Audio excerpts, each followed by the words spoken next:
अस्सलाम वालेकुम। फैसल मैं आपकी खिदमत में हाज़िर हूँ। आज मेरी गुफ्तगू का जो मौजू है वो मोहम्मद शाह रंगीला है। आज मेरी गुफ्तगू का जो मौजू है वो बर्र-ए-सग़ीर में मूल हुक्मरान कैसे 331 साल जो है बरसर इक़्तिदार रहे। आखिरी मुग़ल बादशाह बहादुर शाह ज़फ़र को जब एक टूटे हुए ठेले के ऊपर बिठाकर दिल्ली की सड़कों पर घुमाया गया तो अंग्रेज़ों का बुनियादी मकसद ये था कि दिल्ली के लोगों को और बर्र-ए-सग़ीर के लोगों को ये मनाज़र दिखाए जाएंगे, हमारे खिलाफ जो बगावत करेगा उसका हश्र ये होने वाला है। तो जब ये मनाज़र दिल्ली की औरतों ने तो उन्होंने ज़ारो कतार रोना शुरू कर दिया। मोरख इसके ऊपर लिखते हैं कि दिल्ली की सड़कों पर ऐसे मनाज़र कभी इस आसमान ने नहीं देखे होंगे। दुख और कर्ब की ये हालत थी कि बर्र-ए-सग़ीर के लोग जो है वो ज़ारो कतार रो रहे थे। अंग्रेज़ों ने हर वो हरबा किया जिससे बर्र-ए-सग़ीर के लोगों के अंदर, उनके दिलों के अंदर जो मुग़लों की मोहब्बत थी, जो मुग़लों के लिए दर्द था, जो मुग़लों के लिए प्यार था, उसको किसी तरह से भी ख़त्म किया जाए, लेकिन वो कभी भी इसमें कामयाब नहीं हो सके। मुग़लों का नाम व निशान ख़त्म करने में वो कामयाब ज़रूर हुए, लेकिन मुग़लों की जो मोहब्बत बर्र-ए-सग़ीर के लोगों के दिलों के अंदर थी उसको वो कभी भी ख़त्म करने में कामयाब नहीं हुई। याद रहे कि झूठ और प्रोपेगेंडे में यहूदी, अंग्रेज़ और कादियानियों का कोई सानी नहीं है। मुसलमान झूठ और प्रोपेगेंडे में हमेशा बहुत पीछे रहे हैं। वो इसलिए कि मुसलमानों के जो रहबर हैं वो मोहम्मद अरबी हैं, और मोहम्मद अरबी ने जो मुसलमानों की तरबियत की है वो सच्चाई की बुनियाद पर की है। इसलिए ऐसे प्रोपेगेंडों में यहूदियों, कादियानियों और अंग्रेज़ों के मुकाबले में मुसलमान हमेशा पीछे रह जाते हैं। और वैसे भी मुसलमानों का इसके ऊपर कोई इतना ज़्यादा इंटरेस्ट नहीं होता कि सच को झूठ और झूठ को सच कैसे साबित करना है। ये इन्हीं के काम है और यही हमेशा से करते आए हैं।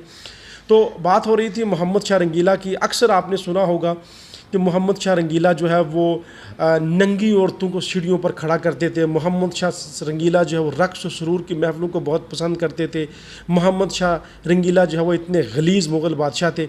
सवाल ये पैदा होता है कि अगर मोहम्मद शाह रंगीला इतने गलीज़ बादशाह थे तो कैसे उन्होंने बर्र-ए-सग़ीर के ऊपर 27 साल हुकूमत की। अगर वो इतने ही गलीज़ बादशाह थे तो फिर कैसे बर्र-ए-सग़ीर के 4 नामवर ख़ानदानों ने उनके साथ रिश्तेदारी की। जी हाँ, मोहम्मद शाह रंगीला, जिनका असल नाम जो है वो रोशन अख्तर था, बाद में उनका मुकम्मल नाम जिस नाम से वो मशहूर हुए मोहम्मद शाह रंगीला था।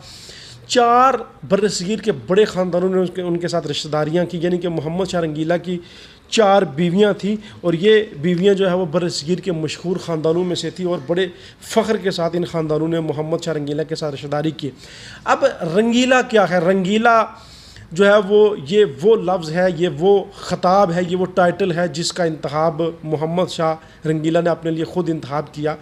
उनका जो कलमी नाम था वो सदा रंगीला था, और सदा रंगीला उन्होंने इस नाम का इंतखाब इसलिए किया कि बेसिकली रोशन अख्तर जो मोहम्मद शाह रंगीला के नाम से मशहूर हुए वो शायरी और मौसीकी के बहुत दिलदादा थे, और ये उनका शौक़ था। और शायरी और मौसीकी की महफ़िलें अक्सर दरबार में सजती थी, जिसको वो बड़े शौक़ के, बड़ी लगन के साथ सुनते थे।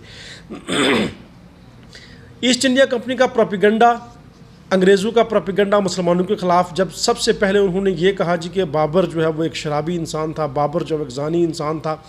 लेकिन उस वक्त के बर्र-ए-सग़ीर के बेशुमार मौरख़ों ने यह लिखा कि बाबर ने एक वक्त ऐसा आया जब शराब छोड़ दी, और हमने बाबर जैसा मोमन, बाबर जैसा नेक दिल और बाबर जैसा इंसाफ़ करने वाला बादशाह नहीं देखा। तो इस तारीख़ को अंग्रेज़ जो है वो नहीं छुपा सके, इस तारीख़ को जो है वो ख़त्म नहीं कर सके।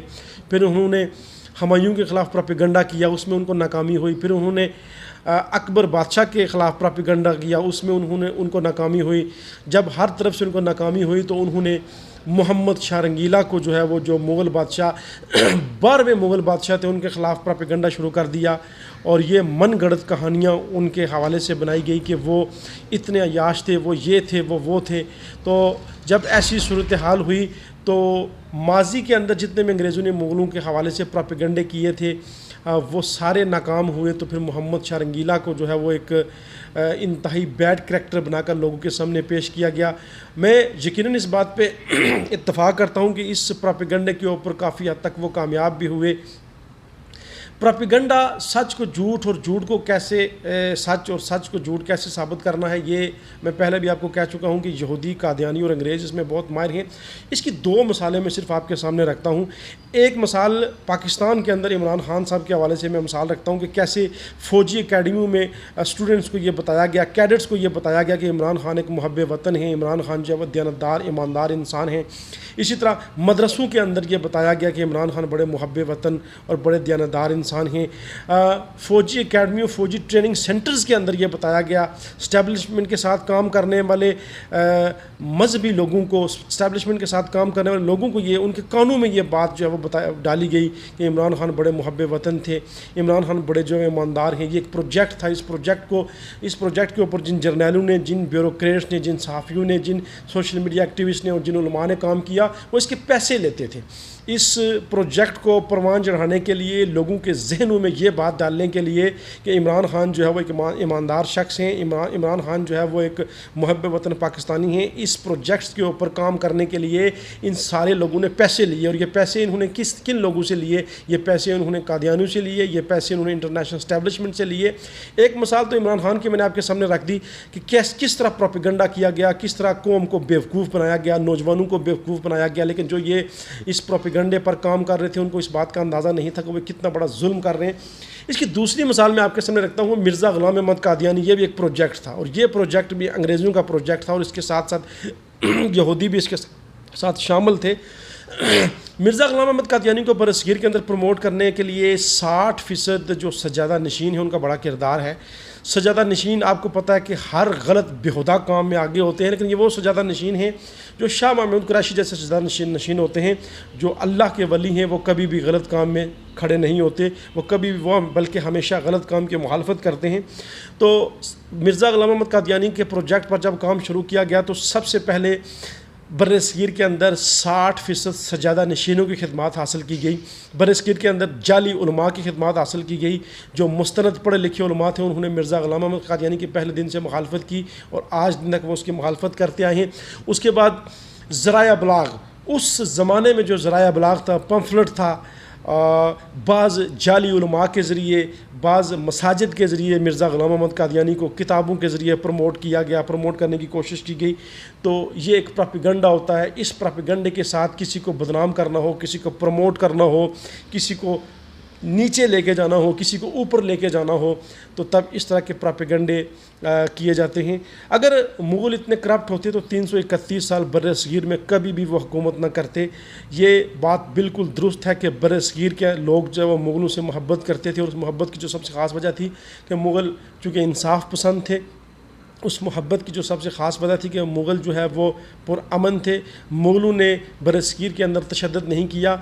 मोहम्मद शाह रंगीला के अंदर ख़ामियाँ क्या थी? ख़ामियाँ वो ये थी कि जिसकी वजह से मुखालफिन को, अंग्रेज़ों को प्रोपेगेंडा करने का मौका मिला, और वो ख़ामियाँ ये थी कि चूँकि औरंगज़ेब आलमगीर बुनियादी तौर पर एक दरवेश सिफ्त मुग़ल बादशाह थे। औरंगज़ेब आलमगीर ने अपने ज़माने में मौसीकी के ऊपर, फ़नून लतीफ़ा के ऊपर जो है वो पाबंदी लगा दी, चूँकि उस वक्त के उलमा औरंगज़ेब आलमगीर साहब को ये बताते थे कि ये फ़नून लतीफ़ा जो है वो गैर शरई काम है, ये एन इस्लामी असूलों के जो है वो मुताबिक नहीं है। तो इसलिए उन्होंने क्या किया कि इसके ऊपर जो है वो पाबंदी लगा दी गई। और एक वक्त ऐसा आया कि ये जो मौसीकी से वाबस्ता लोग थे, ये दिल्ली की सड़कों पर अपने आलात लेकर जो है वो एहतजाज उन्होंने शुरू कर दिया। और जब वो इस एहतजाज के हवाले से जो है वो मुग़ल बादशाह औरंगज़ेब आलमगीर ने दरियाफ़्त किया, तो इन्होंने जवाब दिया कि आपने मौसीकी के ऊपर पाबंदी लगा दी, आपने हमारी रोज़ी रोटी जो है वो बंद कर दी, तो हम इन आलात को जो है वो दफनाने के लिए जा रहे हैं। तो इस मौका पर औरंगज़ेब आलमगीर ने कहा कि इनको ज़रा गहरे गड्ढे में दफनाना है। तो ये एक, आप जानते हैं कि ये एक असूल है कि जब कोई भी अमल होता है तो उसका रद्द अमल ज़रूर होता है। जिस चीज़ को हम जितना दबाने की कोशिश करते हैं वो उतनी स्पीड के साथ परवान चढ़ती है। और औरंगज़ेब आलमगीर बुनियादी तौर पर जो है वो परदादा थे मोहम्मद शाह रंगीला के। और जब मोहम्मद शाह रंगीला ने 17 साल की उम्र में वो तख्त के ऊपर बतौर बादशाह जो है वो बैठे, तो यकीनन मैंने पहले भी कहा कि वो शायरी और मौसीकी के बहुत शौक़ थे। तो उस वक्त के फ़नकारों को ये मौका मिल गया कि क्यों ना जो है वो, अब चूँकि बादशाह जो है वो मौसीकी का शौकीन है, तो आहिस्ता आहिस्ता जो है उसने मौसीकी को प्रमोट करना शुरू कर दिया, शायरी को प्रमोट करना शुरू कर दिया। तो यूँ मोहम्मद शाह रंगीला के दौर में जो है वो मौसीकी बहुत प्रमोट हुई, फ़नकारों के रोज़गार में इजाफ़ा हुआ, फ़नकार सामने आ गए, नए नए आलात मौसीकी के सामने आ गए, दरबार के अंदर मौसीकी की महफ़िलें सजने लगीं। तो इन महफ़िलों की वजह से मुखालिफिन को प्रोपेगेंडा करने का मौका मिला, और उन्होंने मोहम्मद शाह रंगीला को इस कदर जो है वो बदनाम किया कि आज बरसगीर की किताबों में, लिटरेचर में, अफसानों में जो है वो मोहम्मद शाह रंगीला के किस्से और कहानियाँ आती हैं, गलीज़ किस्से, गलीज़ कहानियाँ पढ़ने को मिलती हैं, और ये सारे का सारा झूठ था। दूसरी गलती जो मोहम्मद शाह रंगीला से हुई वो ये, ईरान के बादशाह नादिर शाह ने जब दिल्ली के ऊपर कब्ज़ा किया तो बुनियादी तौर पर नादिर शाह का जो मकसद था वो बरसगीर के ऊपर या दिल्ली के ऊपर कब्ज़ा करना नहीं था। वो सिर्फ़ और सिर्फ लूट मार की गर्ज से जो है वो हिंदुस्तान के अंदर आए, और चूँकि आप जानते हैं कि अंग्रेज़ भी इसी जहन से आए थे कि उस वक्त चूँकि हिंदुस्तान पूरी दुनिया के अंदर सोने की चिड़िया के नाम से मशहूर था, और अंग्रेज़ भी जो है वो जब बरसगीर के अंदर आए तो उनका मिशन, मकसद जो था वो लूट मार था। तो नादिर शाह ने जब दिल्ली के ऊपर हमला किया तो वो 56 दिन जो है वो दिल्ली के ऊपर काबज़ रहा, और 56 दिन दिल्ली के ऊपर काबज़ रहने के बाद 22 मई 1739 को जब नादिर शाह का जाने का वक्त आया तो उसने दिल्ली के ख़जानों को बड़ी बेदर्दी से लूट लिया था, दिल्ली के अमरा को बड़ी बेदर्दी से लूट लिया था। तो उसने जाने से पहले जो है वो मोहम्मद शाह रंगीला से कहा कि अब मेरा जो मिशन है वो पूरा हो चुका है, इसलिए मैं ये जो बादशाहत का तख्त है वापस इसके ऊपर तुम्हें बिठाकर वापस ईरान जा रहा हूँ। तो उस ज़माने की एक मशहूर तवाइफ़ नूर बाई ने जो है वो नादिर शाह के कानों में ये बात डाली कि बेशक तुमने दिल्ली के अंदर बहुत ज़्यादा लूट मार कर ली है, लेकिन एक बहुत कीमती चीज़ तुम छोड़ के जा रहे हो, और वो कीमती चीज़ मोहम्मद शाह रंगीला की जो पगड़ी है उसके अंदर है।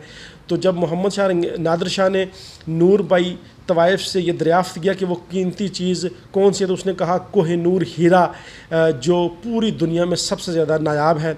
तो उस वक्त चूँकि नादिर शाह बहुत चालाक और बहुत शातिर शख्स था, तो उसने मोहम्मद शाह रंगीला से कहा कि हम ईरानियों की एक रवायत है, और वो रवायत ये है कि हम जब किसी के साथ दोस्ती करते हैं, हम जब किसी के साथ भाईचारे का आगाज़ करते हैं तो हम अपने सरों की पगड़ियाँ जो है वो तब्दील करते हैं। तो आज से मेरी पगड़ी तुम्हारे सर के ऊपर और तुम्हारी पगड़ी मेरे सर के ऊपर।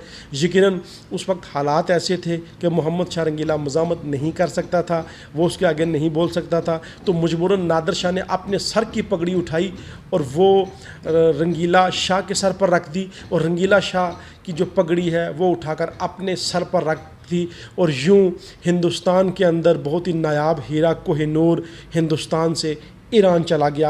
ये वो गलतियाँ थी, वो कमज़ोरियाँ थी मोहम्मद शाह रंगीला की, जिसकी वजह से मुखालिफिन को उसके ख़िलाफ़ प्रोपेगेंडा करने का मौका मिला, और उसके ख़िलाफ़ ये वाहियात गुफ्तगू और ये वाहियात कहानियाँ छापी गई, लिखी गई और बनाई गई कि मोहम्मद शाह रंगीला जो है वो एक अय्याश आदमी था। वो बिल्कुल एक अय्याश आदमी नहीं था। अगर वो एक अय्याश आदमी होता तो वो 27 साल जो है वो दिल्ली के तख्त पर कभी ना बैठता। अगर वो एक अय्याश आदमी होता तो 1748 को वापस उसी के बेटे अहमद शाह को जो है वो दोबारा बादशाह ना बनाया जाता। मोहम्मद शाह रंगीला के अंदर जो खामियां थी वो मैंने आपके सामने बयान की हैं कि मौसीकी और शायरी का वो बहुत शौकीन था। और दूसरी जो गलती उसके साथ ये हुई कि जब नादिर शाह दिल्ली के अंदर आया तो वो उसको रोक नहीं सका, और नादिर शाह ने दिल्ली के अंदर कब्ज़ा कर लिया और दिल्ली के अंदर उसने लूट मार की, और हिंदुस्तान का जो सबसे कीमती हीरा था, बल्कि दुनिया का सबसे कीमती हीरा, वो उसने मोहम्मद शाह रंगीला से लिया और उसको वो ईरान ले गया। तो ये वो खामियां थी, ये वो गलतियां थी जिसकी वजह से मोहम्मद शाह रंगीला के ख़िलाफ़ प्रोपेगेंडा करने का मौका मिला, और इस प्रोपेगेंडे के ऊपर लोगों ने यकीन कर लिया। मुग़ल हुक्मरान अगर इतने ज़ालिम, इतने बुरे, इतने फहाश, इतने अय्याश होते तो वो कभी भी बरसगीर के अंदर 331 साल हुकूमत ना करते। आज पूरे बरसगीर के अंदर जहाँ जहाँ भी हम जाते हैं, मुग़ल सकाफ़त, मुग़ल रवायात वो कभी भी ज़िंदा ना होती। इसका मतलब ये है कि मुग़ल ना तो फहाश थे, ना अय्याश थे, ना करप्ट थे। अगर वो फहाश, अय्याश और करप्ट होते तो उनकी रवायात, उनकी सकाफ़त बरसगीर के अंदर कभी भी ज़िंदा ना होती।